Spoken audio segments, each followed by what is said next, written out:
ನಾನು ಎಲ್ಲ ಅಜ್ಜಾತಿಗಳ ಕುಟುಂಬಸ್ಥರಿಗೆ ಹೇಳೋದಿಷ್ಟೇ, ಒಂದು ಕಡೆ ಈ 30-40 ಲಕ್ಷ ಜನ ಸೇರುವಾಗ ಸಡನ್ನಾಗಿ ಹಿಂದೆ ಬರುವಾಗ ಕೆಲವೊಂದು ಸಮಸ್ಯೆ ಆಗೇ ಆಗ್ತದೆ. ಆ ಒಂದು ಸಂದರ್ಭದಲ್ಲಿ ಯಾರೋ ಒಂದಿಬ್ಬರು ಕೆಲವು ಹೇಳಿದ್ರು ಅಂತ ಹೇಳಿಕೊಂಡು ಮಾತುಗಳಿದೆ ವಾಟ್ಸಪ್ನಲ್ಲಿ ಆ ಮಾಧ್ಯಮದೆಲ್ಲ ಬಹುಶಃ ಯಾವುದು ಕೂಡ ನೆಗೆಟಿವ್ ವಿಚಾರ ಹಾಕಲಿಕ್ಕೆ ಹೋಗಬೇಡಿ.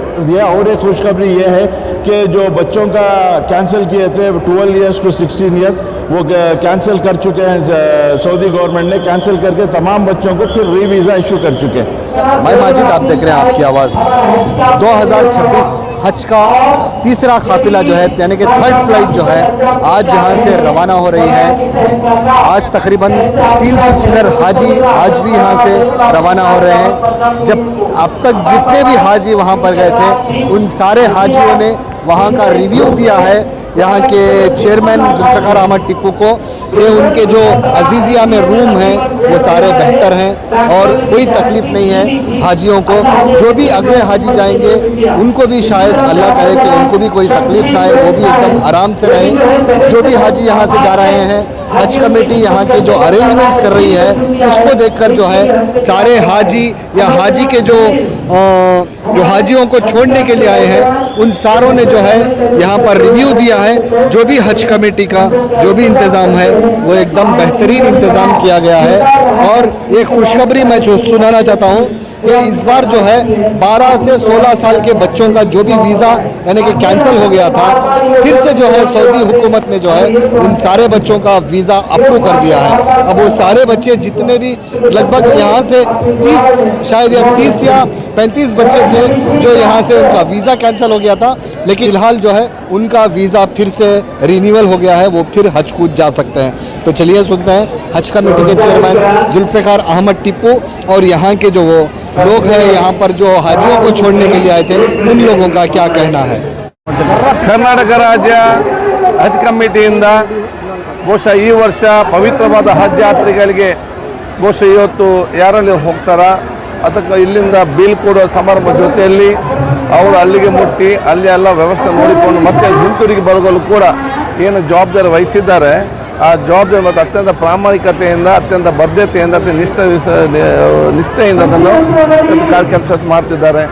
ನಾನಿದರ ಅಧ್ಯಕ್ಷರಾಗಿದ್ದಂಥ ಟಿಪ್ಪೂರವರನ್ನು ಇನ್ನಿತೆಲ್ಲ ನಮ್ಮ ಡೈರೆಕ್ಟರ್ಗಳನ್ನು ಎಲ್ಲ ಸದಸ್ಯರನ್ನು ಮತ್ತು ಎಲ್ಲ ಅಧಿಕಾರಿ ವರ್ಗದವರನ್ನು ಮತ್ತು ಕಾರ್ಯಕರ್ತರ ಮಿತ್ರರನ್ನು ಬೆಂಗಳೂರು ಮತ್ತು ಬೇರೆ ಬೇರೆ ಜಿಲ್ಲೆ ಎಲ್ಲ ಕಾರ್ಯಕರ್ತರು ಬಂದಿದ್ದಾರೆ. ಯಾವುದೇ ಅಪೇಕ್ಷೆ ಇಲ್ಲದೆ ಕೆಲಸ ಮಾಡ್ತಿದ್ದಾರೆ. ಅವರೆಲ್ಲರಿಗೂ ನಾನು ಇವತ್ತು ಅಭಿನಂದಿಸಿ ಬಹುಶಃ ಅವ್ರು ಪಡುವಂಥ ಕಷ್ಟಗಳಿಗೆ ಎಲ್ಲ ಅಜ್ಜಾತಿಗಳ ದುವಾ ಮುಖಾಂತರ ಅಲ್ಲಾಹು ತಾಲಾ ಒಂದಲ್ಲೊಂದು ರೀತಿಯಿಂದ ಆ ಬಕ್ಕತ್ತು ಕೊಟ್ಟೆ ಕೊಡ್ತಾ ಅಂತ ಹೇಳಲಿಕ್ಕೆ ನಾನು ಇಚ್ಛಿಸುವಂಥದ್ದು.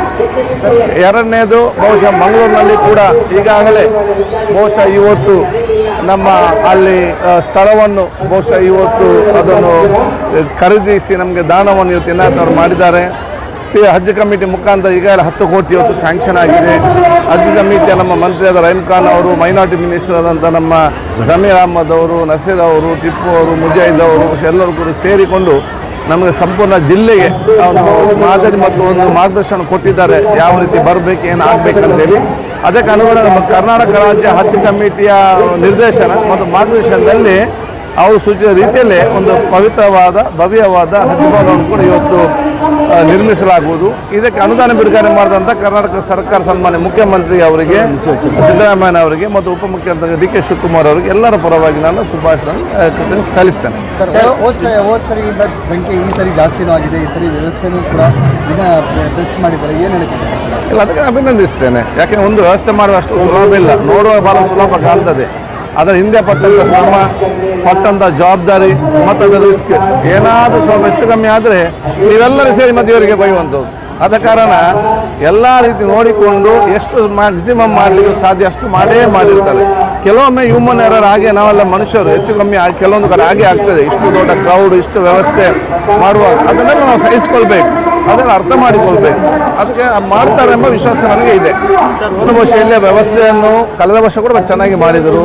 ಈ ವರ್ಷ ಹೊರಗಿಂದ ನೋಡುವಾಗಲೇ ಗೊತ್ತಾಯ್ತು ಜನಸಾಮಾನ್ಯರ ಒಂದು ಉತ್ಸಾಹ, ಅವರೊಂದು ಪ್ರೀತಿ, ಅವರ ಭಕ್ತಿ ಮತ್ತು ಅವ್ರ ಕುಟುಂಬ ಹೋಗುವಾಗ ಅವ್ರು ಮೇಡಂಥ ವ್ಯವಸ್ಥೆ ಇದರಲ್ಲೂ ಜನ ಅತ್ಯಂತ ಸಂತುಷ್ಟರಾಗಿದ್ದಾರೆ ಅಂದರೆ ನಮಗೆ ನೋಡುವಾಗಲೇ ಭಾವನೆ ಇವತ್ತು ಬರ್ತದೆ. ನಾನು ಎಲ್ಲ ಅಜ್ಜಾತಿಗಳ ಕುಟುಂಬಸ್ಥರಿಗೆ ಹೇಳೋದಿಷ್ಟೇ, ಒಂದು ಕಡೆ ಈ 30-40 ಲಕ್ಷ ಜನ ಸೇರುವಾಗ ಸಡನ್ನಾಗಿ ಹಿಂದೆ ಬರುವಾಗ ಕೆಲವೊಂದು ಸಮಸ್ಯೆ ಆಗೇ ಆಗ್ತದೆ. ಆ ಒಂದು ಸಂದರ್ಭದಲ್ಲಿ ಯಾರೋ ಒಂದಿಬ್ಬರು ಕೆಲವು ಹೇಳಿದ್ರಂತ ಹೇಳಿಕೊಂಡು ಮಾತುಗಳಿದೆ ವಾಟ್ಸಪ್ನಲ್ಲಿ ಆ ಮಾಧ್ಯಮದೆಲ್ಲ ಬಹುಶಃ ಯಾವುದು ಕೂಡ ನೆಗೆಟಿವ್ ವಿಚಾರ ಹಾಕಲಿಕ್ಕೆ ಹೋಗಬೇಡಿ. ಇದು ನಿಮ್ಗೆ ಏನು ಕೂಡ ಪ್ರಯೋಜನ ಆಗುವುದಿಲ್ಲ. ನೀವು ಏನಂತ ವಿಚಾರ ಇದೆ ನೇರವಾಗಿ ಹಜ್ ಕಮಿಟಿಯನ್ನು ಸಂಪರ್ಕಿಸಿ ಈ ಸಮಸ್ಯೆ ಇದೆ ಅಂತ ಹೇಳಿದರೆ ಅವರು ಆ ಸಮಸ್ಯೆಯನ್ನು ಈಗ ಮಾತ್ರ ಬಗೆಹರಿಸೋದಲ್ಲ, ಮುಂದಿನ ವರ್ಷ ಸಮಸ್ಯೆ ಬಗೆ ರೀತಿಯಲ್ಲಿ ಕೂಡ ಇವತ್ತು ನೋಡಿಕೊಳ್ತಾರೆ. ಅಂಥ ಸಹಕಾರವನ್ನು ಪ್ರತಿಯೊಂದು ಹಜ್ ಯಾತ್ರಿಗಳ ಕುಟುಂಬಸ್ಥರು ಇವತ್ತು ಕೊಡಬೇಕು. ಮತ್ತು ಹಜ್ ಯಾತ್ರಿಗಳಿಗೆ ಕೂಡ ನಾನು ಹೇಳಿದಿಷ್ಟೇ, ಇಲ್ಲಿ ಏರ್ಪೋರ್ಟಲ್ಲಿ ಇನ್ನೊಂದು ಕಡೆ ಸಮಸ್ಯೆ ಸಮಾಧಾನ ಮತ್ತು ತಾಳ್ಮೆಯಿಂದ ಇಲ್ಲಿ ಇಡೀ ನಮ್ಮ ರಾಜ್ಯ ಸರ್ಕಾರ, ಹಜ್ ಕಮಿಟಿ, ನಮ್ಮ ಕೇಂದ್ರ ಹಜ್ ಕಮಿಟಿ, ಎಂಬೆಸಿ ಅವರೆಲ್ಲರಿಗೂ ನಿಮ್ಮ ಜವಾಬ್ದಾರಿ ವಹಿಸಿದ್ದಾರೆ. ಅದೆಲ್ಲ ನಾವು ನಿಭಾಯಿಸ್ತೇವೆ. ನಾವು ಸಮಾಧಾನ ಮತ್ತು ತಾಳ್ಮೆಯಿಂದ ಇರಬೇಕು ಹೇಳಲಿಕ್ಕೆ. शैतानी रजीम बिस्मिल्लाहिर्रहमानिर्रहीम। अल्हम्दुलिल्लाह आज तीसरा काफ़िला रवाना हो रहा है। अल्हम्दुलिल्लाह पहला काफ़िला जो अजीज़िया में ऑलरेडी पहुंच चुके हैं। अल्हम्दुलिल्लाह उसके रूम्स बहुत अच्छे हैं, वहाँ के फ़ोटोज़ भेजे हैं पूरे, और पूरे दुआ भी कर रहे हैं। हमारे हज इंस्पेक्टर्स भी पूरा अच्छी तरीके से काम कर रहे हैं। तमाम को नुसूक कार्ड्स मिल गया। जो पहली फ़्लाइट में 430 गए थे, जो पिछले मरतबा थोड़े लेट नुसूक कार्ड्स मिले थे, इस बार पूरों को जाते एक बार नुसूक कार्ड्स मिल गए, रूम्स मिल गए। और अल्हम्दुलिल्लाह पूरे उम्रे पे भी हमारे जितने भी फर्स्ट फ्लाइट के हाजी थे वो उम्रे पे भी जाके हैं। अल्हम्दुलिल्लाह पूरा अब तक का जो है अल्हम्दुलिल्लाह रूम के ताल्लुक से, बिल्डिंगों के ताल्लुक से बड़ा अच्छा रिपोर्ट आई है। अल्लाह सुब्हान व तआला आखिर तक भी यही पूरे हुज्जाज करम जितने भी जा रहे हों खुशी खुशी जाके खुशी से खुशी वापस आए। अल्हम्दुलिल्लाह जो स्पीकर साहब भी आए थे वो इनाग्रल फंक्शन को नहीं आए थे, इसलिए आज आके वो कुछ माज़िरत चालिए इनाग्रल फंक्शन को नहीं आने की वजह से आज आके वो आज मंगलूर के भी 30 हुज्जाज करम जा रहे हैं, तो उनको भी मिलना था उनको, तो इसी तरीके से उनके हाथ से आज बस की हम लोग इनाग्रल कराए। स्मार्ट वॉच का जो प्रॉब्लम आ रहा है वो हम एक पूरी टीम को बिठाए हैं। वो क्योंकि वो सऊदी में वर्क करने वाली है, उसका जो सिस्टम था वो थोड़ा सिस्टम अपग्रेड होके है, तो सिस्टम अपग्रेड होने की वजह से थोड़ा मसला आ रहा है। अभी वो वॉचेस लेके अपग्रेड करके दे रहे हैं। स्मार्ट वॉच यहाँ ओपन होती है, वहाँ जाने के बाद हाँ नहीं, स्मार्ट वॉच जो एक्टिवेट होती है जिद्दा में ही एक्टिवेट होती है, वो सिर्फ अपग्रेड करना है वॉच को। यहाँ पे स्टाफ को बिठाए हम लोग, वो पूरे वॉचेस को अपग्रेड करके दे रहे हैं। अपग्रेड नहीं होने की वजह से थोड़ा उसमें प्रॉब्लम दिखा रहा है, अपग्रेड जैसे ही करके पूरों को दे रहे हैं। जब मोबाइल एप्लीकेशन डाल देते हैं ऐसी बात कही जा रही है, क्यों? नहीं देखिए, ऑलरेडी नुसूक कार्ड है, हज सुविधा ऐप है, वो सब रहने के बावजूद भी ये हैंडी रहने के लिए हज कमेटी ऑफ इंडिया ने डिसाइड करके ये हैंड वॉचेस दिए हैं ताकि उनको आसानी हो जाए। फिर बहुत सारों को मोबाइल ये ऑपरेट करने, फ़ोन में ऑपरेट करने नहीं आता, बहुत सारे रूरल एरिया से रहते हैं, इसलिए हज कमेटी ऑफ इंडिया ने डिसाइड करके आसानी तरीके से बहुत सिंपल तरीके में से बताने के लिए स्मार्ट वॉचेस दिया। और एक खुशखबरी ये है कि जो बच्चों का कैंसिल किए थे 12 ईयर्स टू 16 ईयर्स वो कैंसिल कर चुके हैं। सऊदी गवर्नमेंट ने कैंसिल करके तमाम बच्चों को फिर वीज़ा इशू कर चुके हैं।